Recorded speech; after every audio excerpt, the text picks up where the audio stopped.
Niyabangan na agad ng Taiwan ang Gilas Pilipinas dahil alam na raw nila ang kahinaan natin at gaya ng kanilang laging ginagawa, pinag-aaralan nila tayo sa lahat ng games natin pinagdaanan at parang wala naman daw bago sa system na pinapatakbo. Ang kulang lang sa scouting ng Taiwan, yung adjustments kapag dumating na si Kai Sotto. Sa katunayan, madali lang naman daw i-counter ang Gilas sa kanilang triangle offense. Sinabi pa nila na mananalo daw muli ang Taiwan nito. Ano kaya ang pang-counter ng Gilas? Gayong pinaghahandaan na pala nila ang Gilas kahit medyo malayo pa ang tournament. Ano-ano kaya ang mga sinasabing adjustments daw nila para mapatumba na naman ang ating national team? Tara, pag-usapan agad natin.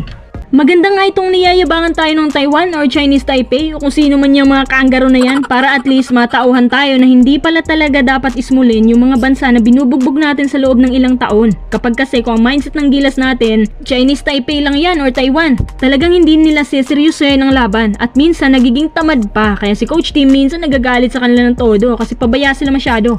Binalikan kong panoorin ang highlights ng Chinese Taipei laban sa Gilas na kung saan natalo tayo ng malubha. Sigurado namang nakakahiya yun. Ngayon na makakalaban ulit natin sila sa Team B ngayong Agosto, maaga nila tayong pinaghahandaan. Ibig sabihin lang noon, nagsisilbi pa rin tayong threat sa kanila kahit papano. Doon sa laban ng Gilas ay may short rotation considering na si Kai nga ay injured at todo adjust na rin ng ibang shooters natin kasi si JB madali lang mapagod. Isang factor pa, especially second quarter, hindi nakagalaw ang first 5 para itulak ang offense dahil na rin sa sobrang predictability ng system ni Coach Tim. Kumbaga, alam na ng kabila kung saan ipapasa, sino titira, saan mag-aabang para sa tight defense. So sobrang desperado pa ng Gilas, dumadaming turnovers nila. Plus, ang nakita ko sa laban ng to, ang Gilas ay hindi nakakasabay sa fast pace. Yun ang pinakakahinaan ng system bukod sa small ball.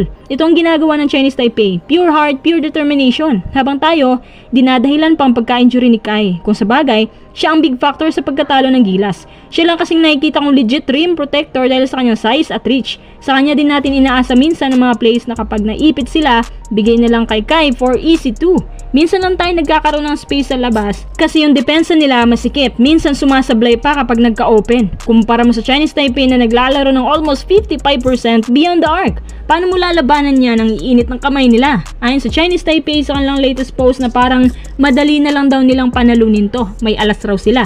Lalabanan din daw nila tayo sa shooting. Kung may 7-footer daw tayo, meron daw silang hinahasa ngayon na 6'10 big man na can defend at may tira sa labas. Sa pagkakaalam ko si Brandon Gilbeck lang pinakamatangkad sa kanila, isang 7-footer import na may 11.8 rebounds per game at may up to 49% efficiency rate. Pagdating sa punto, si Muhammad Gadiaga ang nagdala, garnering 16.5 points per game ayon sa kanilang FIBA stats. Sinundan pa yan ng 15.2 points ni Chen Haoma na masasabi kong nagpanalo nga sa kanila dahil sa kanyang hot shooting noon.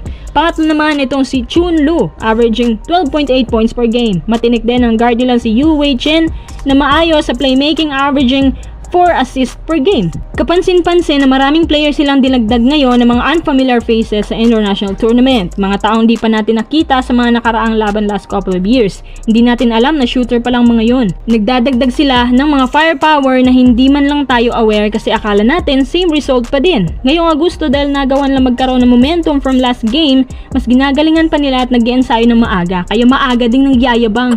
May mga players silang hinahasa pa. Pinaghahandaan din nilang pagbalik ni Kai Sotto. Ngayon alam na natin na gumagaling ang mga bansa. Tayo, hanggang dito na lang. Hindi natin dinadown o milamaliit ang Gilas. Pero kung hanggang triangle offense lang tayo, patuloy pa rin tayo magiging predictable. Kapag patuloy tayong nagiging predictable, mas madali na lang nila tayo counter. Siguro wag nating iasa kay Kai Sotto lahat. Pinakamagandang bagay na gawin, magdagdag ng maraming shooters gaya nila. Sa paligay ko kasi, kung marami tayong shooters at pumapasok lahat, tiyak tayo yung nanalo dun. Support pa rin sa Gilas pero sana this time ma-regain na natin yung pagiging umano, King of Asia.